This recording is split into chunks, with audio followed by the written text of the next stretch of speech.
Welcome to Ask Fear and Greed, where we take your questions and do our very, very best to answer them. I'm Michael Thompson, and good afternoon, Sean Aylmer. Good afternoon, Michael Thompson. Sean, today's question comes from Bill, and I'm apprehensive asking you about it.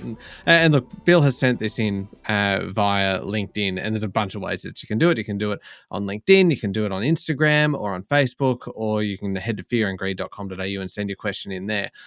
But Bill has said, we keep hearing that productivity is the saving grace for the economy. Is that true? And I'm apprehensive asking you that because I know I'm about to get a lesson. Oh, yes. I don't know whether I'm up for a lesson right now. Oh, come on. Don't be like that. All right, go on. Educate me. Well, look, yes is the answer, but there's a fair bit to the question. Now, can I recommend a website for anyone that wants to know about economics? rba.gov.au, go to the education sector. It is one of the great resources for anyone interested in economics. Not many people, well, I don't know how many people go and visit it, but like for a question like this, which I got yesterday, I mean, it's kind of a complex topic. It's a really complex topic. But if you go to the rba.gov.au, they provide so much information on this stuff. So that's a prelude. Now, productivity. Oh my God, that was just the intro. That was just the intro. Here we go. Productivity refers to how much output can be produced with a given set of inputs, right? So, you put stuff in, you get stuff out. Mm-hmm. That's fairly easy. Can you get more out with the same level of inputs? If you can, productivity is rising. There are two types of productivity. There's labor productivity. So that's how many skills I have. Whether I'm using AI, for example, or whether I'm using ChatGPT when I'm writing a letter. Does my boss let me do my job? That sort of stuff. So labor productivity is about how much I can produce given the stuff like my skills, tech, that type of stuff. The other one is called multi-factor productivity.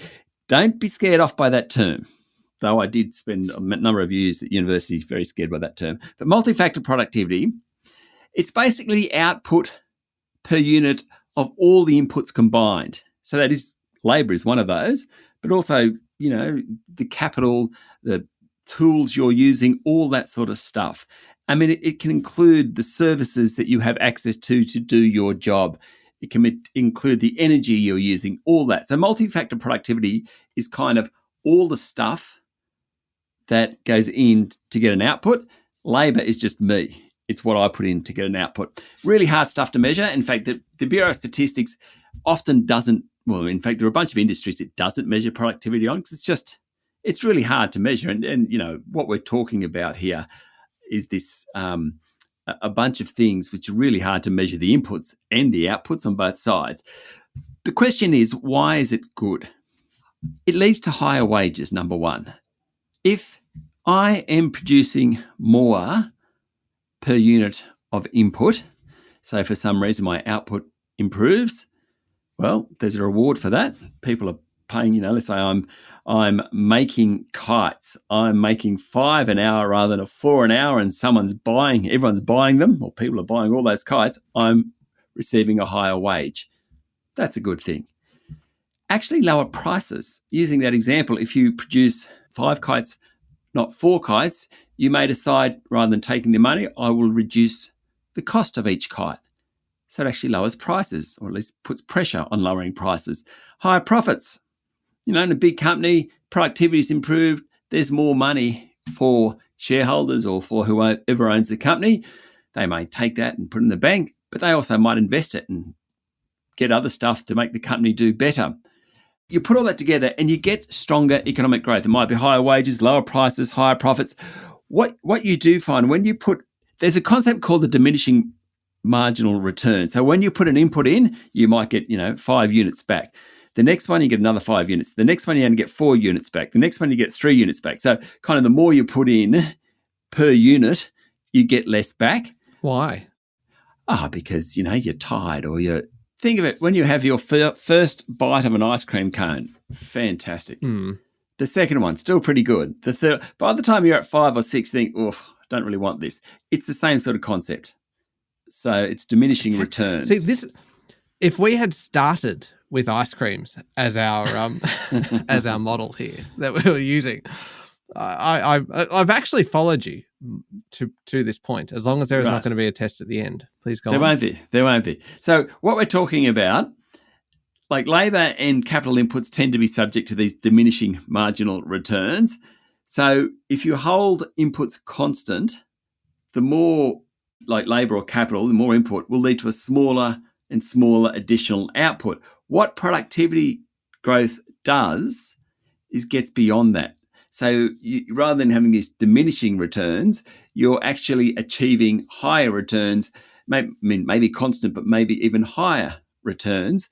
And that actually leads to higher living standards, because at the end of the day, what productivity does is has more goods out there for the same number of inputs. If there are more goods out there for the same number of inputs, then there's more to share around.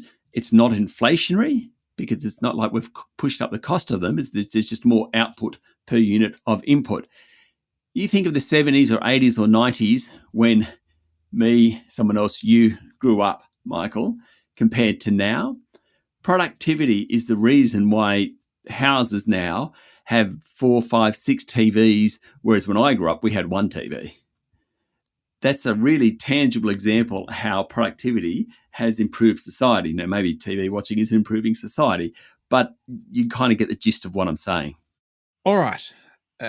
Sean, I have understood and I have followed and I understand the value and the importance of improving productivity. But the part that I probably come back to and the part that I do not yet understand is how do you actually do it? How do you improve and increase productivity, which we already know is something that is quite hard to measure, but how do you do that without a whole lot of additional input in terms of money, etc., going in?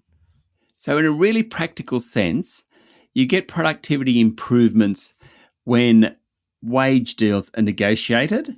And let's say someone is getting paid $1,000, they want to get paid $1,100, so a 10% increase, or maybe let's use that for ease. And what the employer says is, okay, but we want to get 12% more output for that 10% you're going to get. So maybe they cut the rostered day off. And maybe they make people work an extra 7 or 8 minutes a day. So in really practical terms, that's how it has been done over many, many years. Technology is a big one. Anyone that uses ChatGPT understands how quickly it is to write a letter using ChatGPT or a document. And rather than taking 2 hours, that can take 30 minutes. That is a massive productivity improvement. Working smarter, so setting up a process in an organization whereby the production line has 3 parts to it, not 7 parts to it. That might be because of technology change. That might be because someone wants to do something differently. However, that's a productivity improvement.